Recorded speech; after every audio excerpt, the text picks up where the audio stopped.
Who am I? I'm Ian Whitworth from Scene Change. Welcome to most hesitant start of Saxton Fireside Chats ever. How's your lockdown life going? We're living in unprecedented times, mainly because of the unprecedented use of the word unprecedented.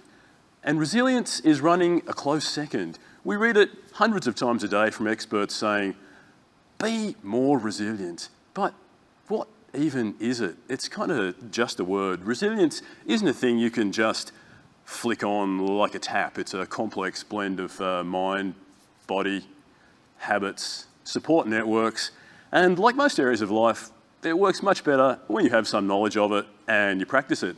Luckily, we have someone today who has studied all of those areas in great detail, both in a practical coaching sense and at an academic level. He started as an elite athlete. He developed an interest in the academic side of psychology and did a master's in performance coaching, and I believe is doing a PhD on that currently. He has performance coached national and state teams in men and women's sport at an elite level in Australia. He's set up and sold 3 businesses. He was a partner at a global consulting firm. So he currently, let's ask him what he's currently doing.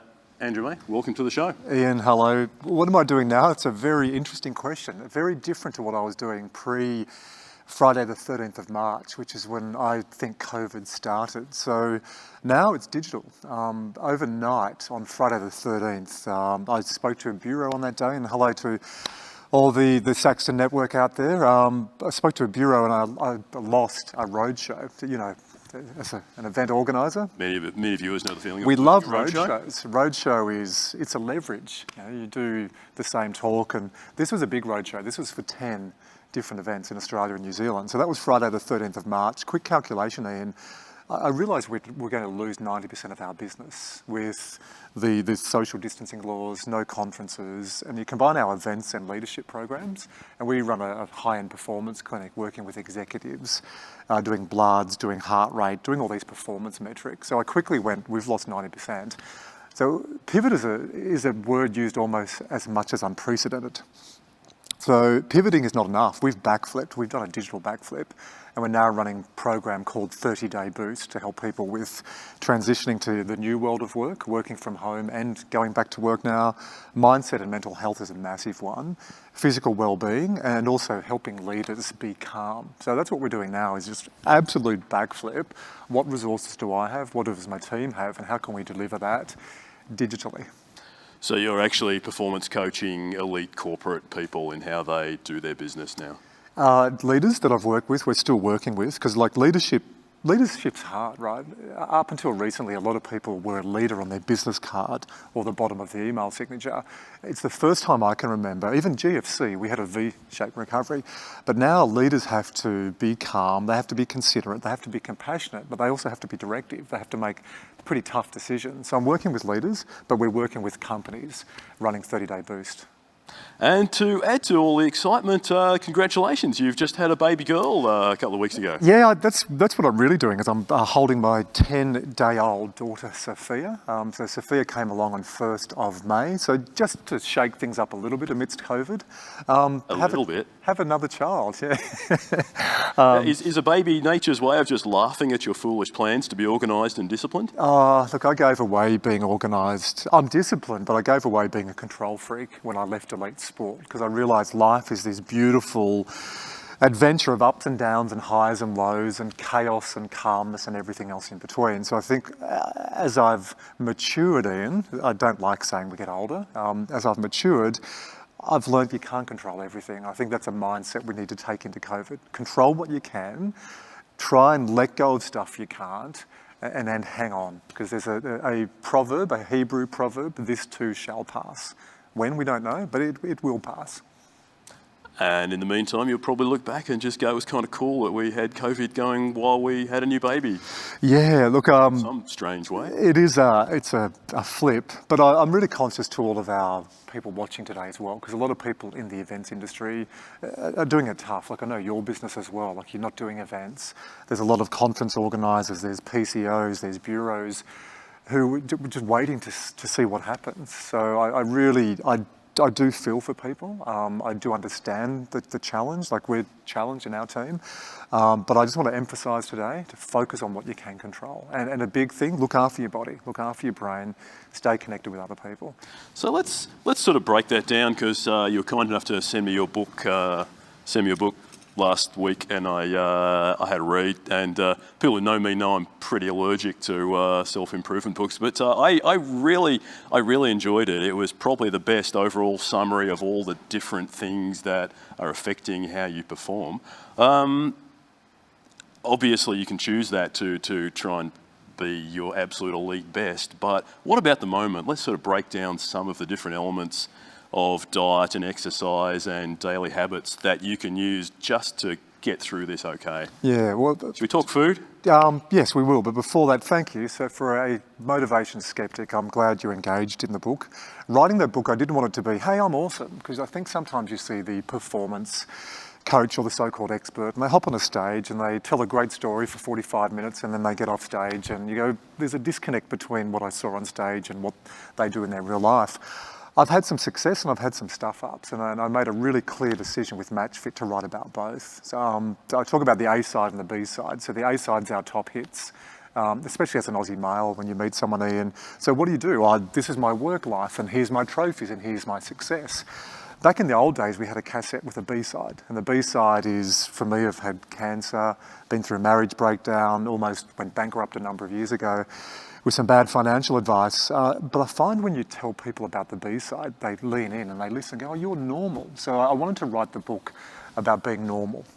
So for anyone who is watching today going, oh, here we go, the performance guy telling me to be your best. No, just be a version of you to get out of bed at the moment and keep moving.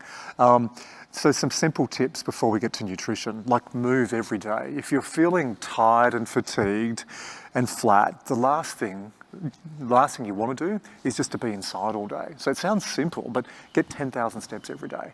Nothing for your fitness, but it's wonderful for your mitochondria. Get some sunshine, get outside, see the nature. There's wonderful psychological benefits of being outside in nature. So I'm not saying, go do a marathon, go do your PB triathlon swim, go learn a new skill. I'm hearing people say, COVID's an amazing time to learn a new skill, learn a language, pick up the guitar. How about get stuffed? Fair enough. Let me get through. What are mitochondria? Mitochondria are these little rod-shaped cells. We have millions of them, and they're our energy powerhouses. When you're doing an event and you're inside, a beautiful studio like this with no natural light, and at about 2:30 or 3 p.m, you start to fall asleep. So you get a coffee or a tea, get outside in the sunshine, that'll wake up your mitochondria. It's why a lot of people have those energy dips through the day. And your mitochondria fall asleep, and if you don't move, they actually die. So get outside. Get outside and move. Nutrition. Is vitamin D, that's a bit of a thing with COVID now, isn't it? Yeah, massive. We were, pre-COVID, assessing execs. We'll go back doing that, I think, in another month or so. So we've got bloods of about 300 execs in the last 12 months. 80% of those have low vitamin D levels. Now, vitamin D has got lots of different parts in our body, from helping with mood to metabolism to brain function. And one of the best ways to up your vitamin D is not a tablet, it's to get outside and get some sunshine. Mental health now, it's really important to get some sunshine. Event industry people, you know it, we are the in the door all day long in the dark specialists. So this is going to be tough for you, but go outside. Do your best. What else should people do? You mentioned nutrition. Let's start with what we shouldn't do. Don't drink every night. And it's easy, right? You see the glass of red wine, a beautiful South Australian Shirazi, and you have one glass going, I've had a tough day, no one returned my calls, I've got no work coming in. A glass can become 2 glasses, can become a bottle. So I'd really like people to have 3 or 4 alcohol-free days a week. So try, for example, Monday to Thursday, don't drink. And combine that with some walking, 10,000 steps a day, get outside in nature.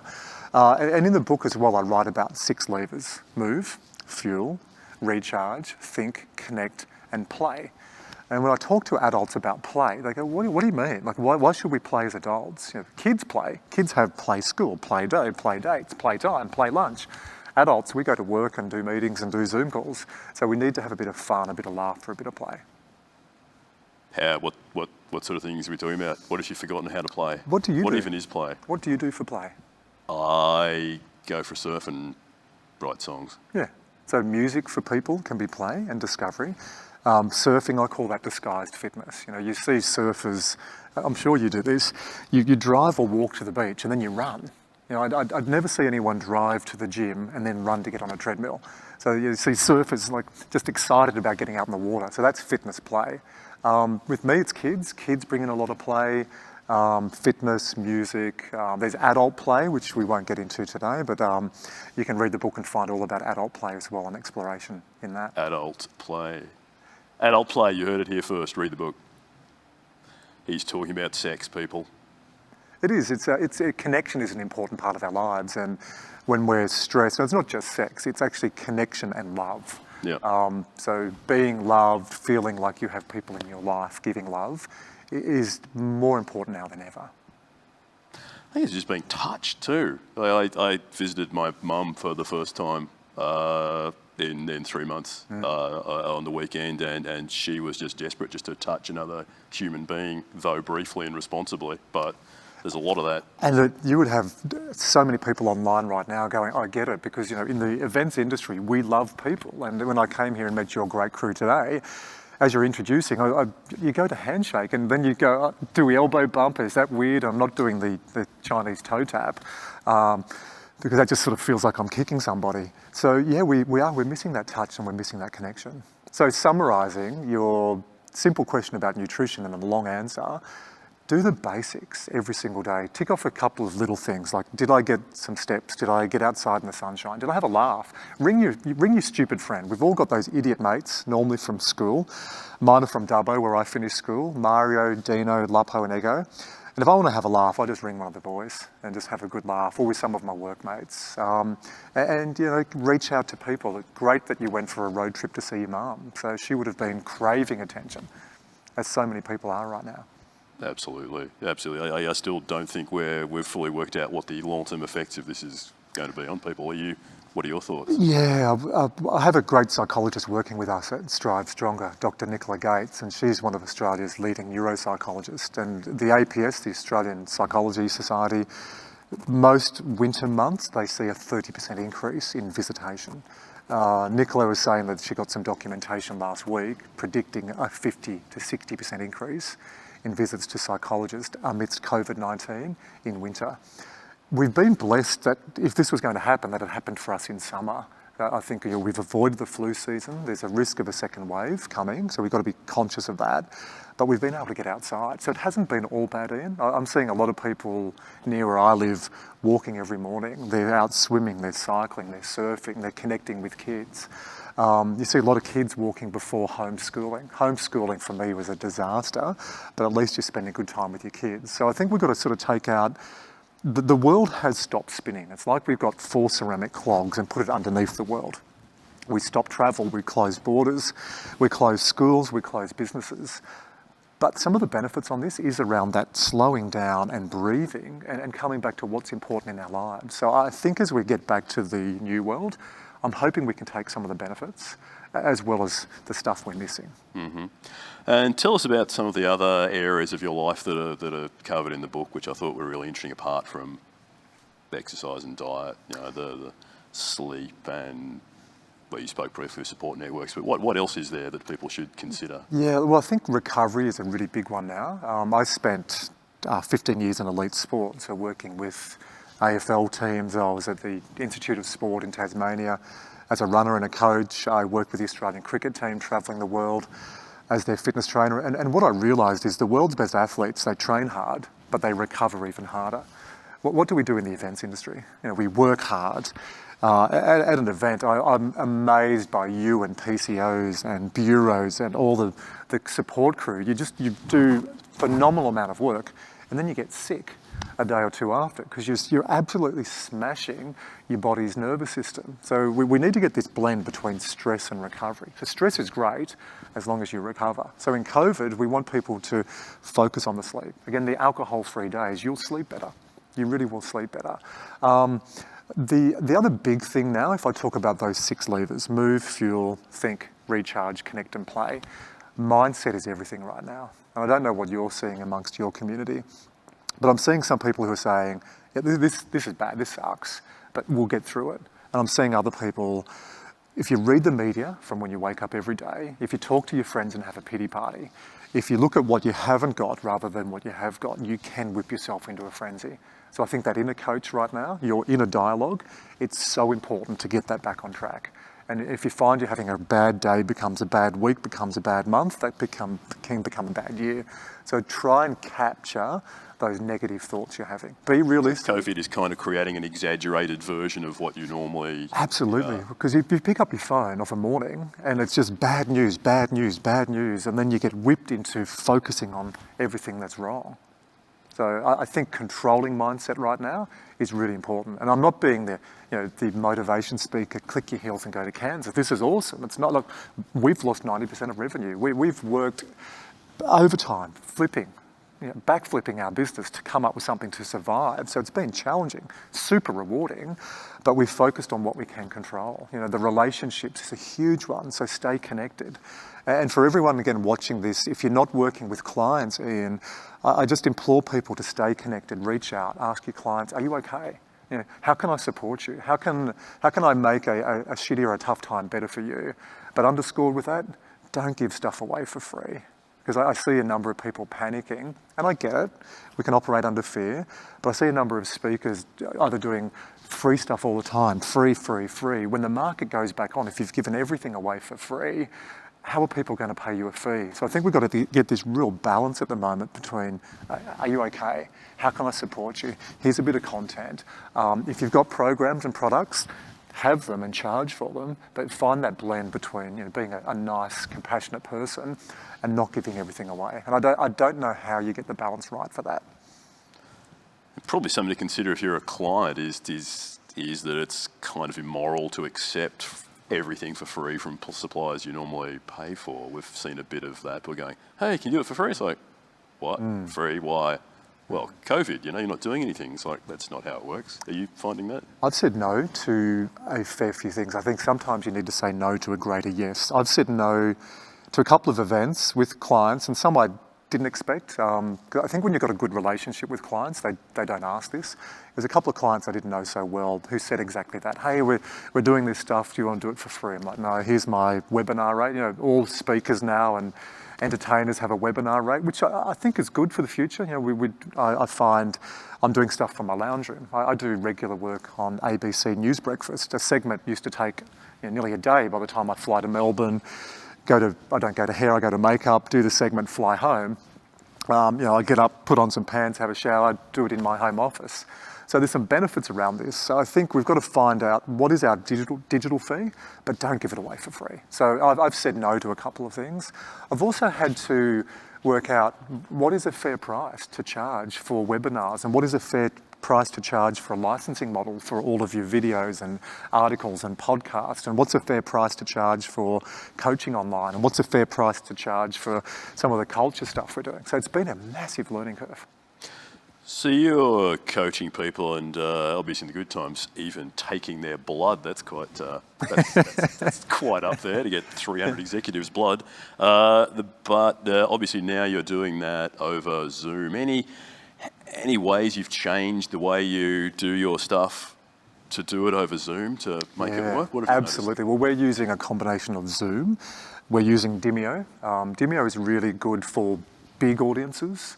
You can have 3 people on the screen, and it's more of a one-way communication. So I can be the host, have the CEO or the executive on, and have one of their staff or one of my experts. So you have 3 people.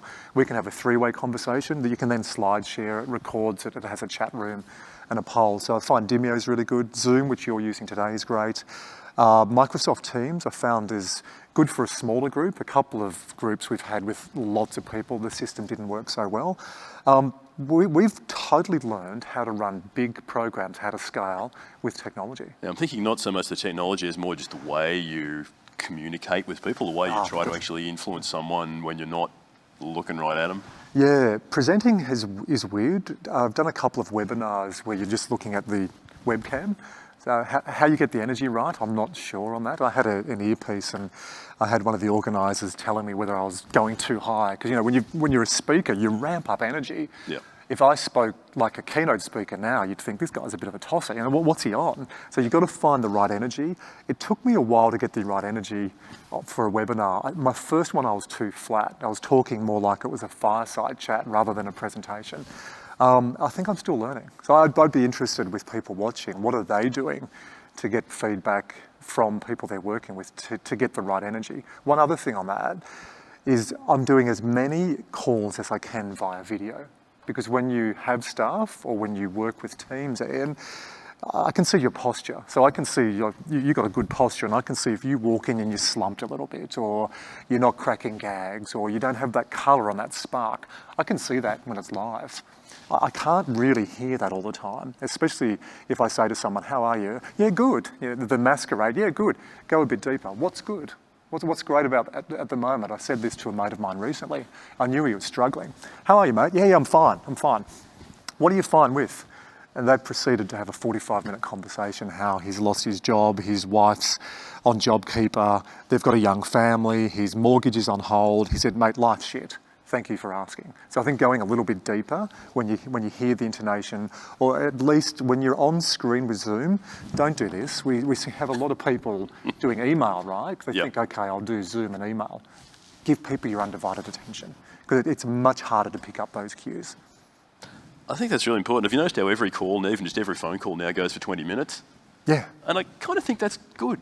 Yeah. They're shorter. I think what happened in the first 2 weeks in COVID, and we're doing a program with IAG, so we had all the data for the first 3 weeks on the executive group. How many steps, how much sleep, how much nature, how much play, subjective energy ratings, meetings and productivity score. Good. Then week 4 is the Monday the 16th of March. All meetings, no steps, stress levels up. Week 4 was bad, week 5 was bad, then they got a little bit better. So it's interesting, as we've gone through COVID, we adapt. Humans are amazing at adapting. You know, our brains are designed to handle stress. I think we've been cocooned. We've been a little bit too comfortable. We say, let's get routine and structure. Yeah, but let's shake it up at times as well and have this randomness. That's how our brains grow. There's been more innovation out of COVID in the last 8 weeks than there has for some companies in 80 years. Now, it's been more pressure, there's been more stress, so we've got to balance the two. Work expands to fit the time available. An interesting thing in your book, which I'd always just assumed it was true because everyone tells you, is that if you can stick to something for 21 days, then that's that habit ingrained.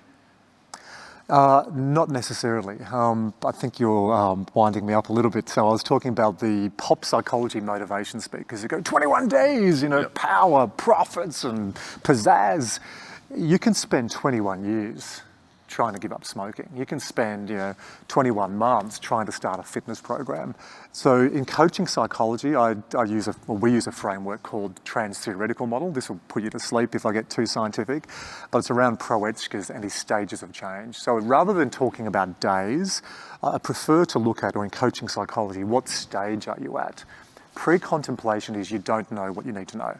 Then when you talk to someone, you're like, you've got to try this new fitness program or this paleo diet, it's fantastic. And you've got someone sitting there looking at you and you just go, they're thinking you're on a different planet. Yep. They don't even know what they need to know. So that's education, that's awareness, it's support. Where most of us sit is in contemplation. Tell me, what are the reasons why we should exercise?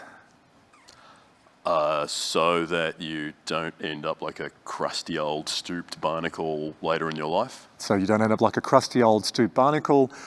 It helps us live longer. Exercise improves confidence. It makes you feel better. It improves posture. It improves cognitive control. It helps you connect with your kids. Fit, healthy parents have fit, healthy kids. It improves your sex life. Exercise has this wonderful, wonderful list of benefits. Why don't all of us exercise on a regular basis?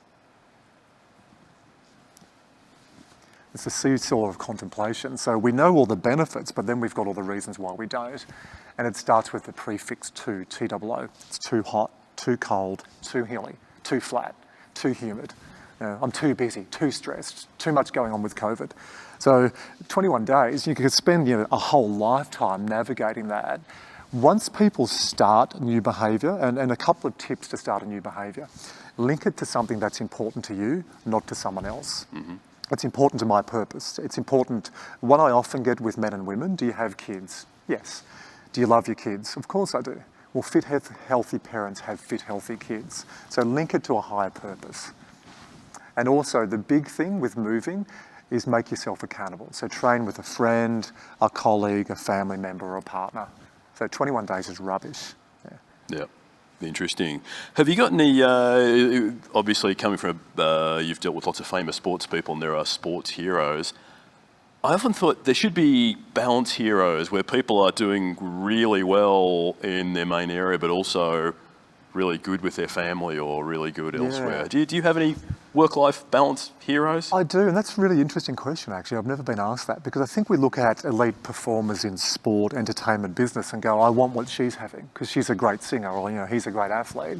Sometimes their personal lives are not as high performing as they are in their domain. So my work-life balance role model is a guy named Harry Wendt, who you probably haven't heard of. Harry's my digital director at Strive Stronger. He spent nearly 30 years in banking as an executive at Westpac. Before that, Harry flew planes in the Navy. But Harry's been able to carve out a career at the high level in executive life. He surfs most mornings. He's connected with his family. He's fit. And he's got a really good balance between life and work. Whereas sometimes I think we can miss decades in the corporate world. I call it the missing decades, from sometimes mid-30s to mid-50s. And you wake up and look in the mirror and go, where did this come from? How did this, what happened up here? Your kids are older. I hear a lot of people in the pointy triangle in executive life, and I say, why do you work 60, 70, 80 hours a week? Mate, I do it for my kids. Okay, so let's dig a bit deeper. Why do you do it for your kids? Well, I love my kids. Okay. When do you see your kids? You leave work at 6:30 or 7 a.m. You're home at 8 p.m. Oh, I see them on the weekends. You're shitty on a Saturday morning because you don't balance your stress. Are you really doing it for your kids? You have this beautiful house with homes that people don't go in. You have a car with seats you never populate. And you take your kids skiing to Aspen and they think you're an a-hole because you don't spend any time with them. And that's a really interesting conversation. So I think we can get caught up in this whole, put everything on hold for success. But Harry, to me, and I also put my mum in that. When I think about it, my mum had 3 kids and she's got a very connected personal life and she's always been there for us. Mum's never chased the big corporate trophies, but she's got a very rich life, very rich life. So Mum and Harry. Cool. We'll go to some audience questions now. As a business, from Benson, as a business, how can I strongly encourage employee exercise to ensure physical and mental well-being? Is that Benson? That is Benson. Benson, that's a challenging one because you can't make people exercise. Because if you say to Steve in accounts and Claire in HR, we're going to do a compulsory exercise program at work, they'll tell you to get stuffed. So Benson, the first thing would be to role model it yourself, but don't ostracize, don't make it all about fitness, make it about movement. The second thing I would do, Benson, is get a champion, and the champion internally is not someone who played NRL or national level netball, and not someone who's done CrossFit games, but a normal person who maybe wasn't fit and has got fitter. Get them to champion the program. So support people, make it inclusive, not elite, and get 1 or 2 people internally to champion it. That's what we do when we do big programs. We've got a beautiful lady at the moment in one of the banks, Claire, who's lost 15 kilos. Claire connects with their members, with their thousands of people in the call centre, much better than the ex-jock. So Claire has become the role model and the champion. I'm working with Claire behind the scenes, and she's the one leading the program. So those two things, Benson. Don't make it elite, make it inclusive, make it about movement, and get a couple of champions internally. And if there's a third thing, make it fun. Good call about the exercise thing. I mean, I'm looking around the studio and show of hands behind the cameras, if we brought in a compulsory exercise program, who'd be up for that? Yeah, massively thumbs down. I got excited. I thought that was So, yeah, no, I think keep it achievable. What are some of your key tips? We touched on this briefly. What are some of your key tips to motivate teams remotely? This is really challenging. Who asked that question? It doesn't actually say. Just says meeting room. Okay. Meeting room. So for meeting room, to motivate your people externally, we need a bedrock of trust. So we talk about psychological safety. So to be in a safe space, it's much easier to create a safe space when it's physical. A virtual safe space is harder. If you didn't have trust before COVID-19 and shifting to working from home, it's going to be very challenging. If you did have a good culture and you had trust, you'll find your team has assimilated quicker. So I don't leave someone hanging on this in meeting room. If someone's going, we don't have that, what do I do about it? It's honest, open, robust conversation, not the kitsch, hey, everything's wonderful. Actually asking people what's working for you, what's not working for you. As your leader, what can I do to support you? Ian, I'm hearing from a fair few of my HR directors and in large companies that we're seeing more claims over the past 3 or 4 weeks than we have seen in the previous decade. So we think what's happening is that we've had a couple of months now working remotely. When I see you in the office, it's the bump. Have a coffee. Hey, how was your weekend? And we go and do work. Now I'm not getting the bump. A number of people are thinking that I'm not getting support from my manager. We have all these Zoom meetings, but Ian never has one-on-one with me. Mm-hmm. So I would say to leaders, go back and make sure at least fortnight, you're having some one-on-one time with your direct reports. I do this either with them, 1.5 metre distance, because some of my staff, especially the extroverts, it's killing them not seeing people. The introverts are loving this. If you're an introvert at the moment and you have means by you've either got money coming in or you have access to money.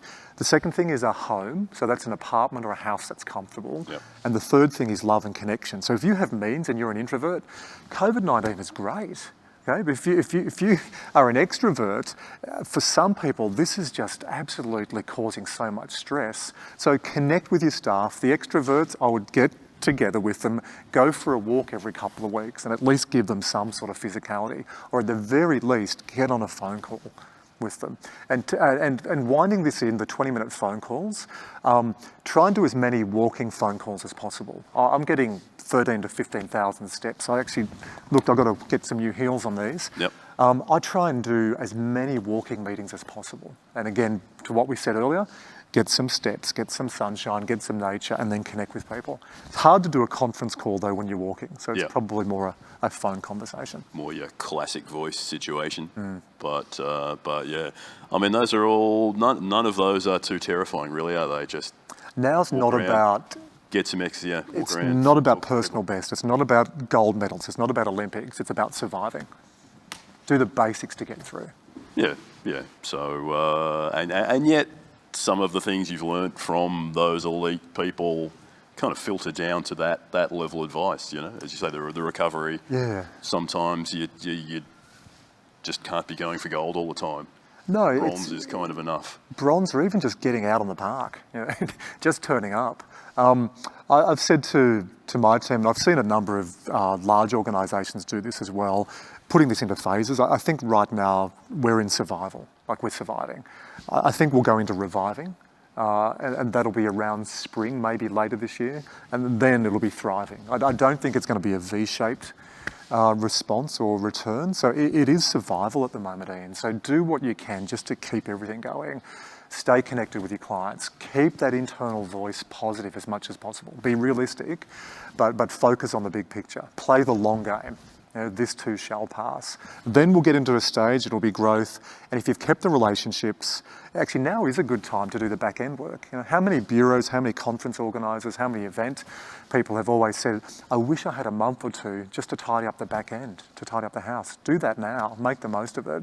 And then when we get into revival, hopefully it's back on. But don't go for gold medals, just keep moving.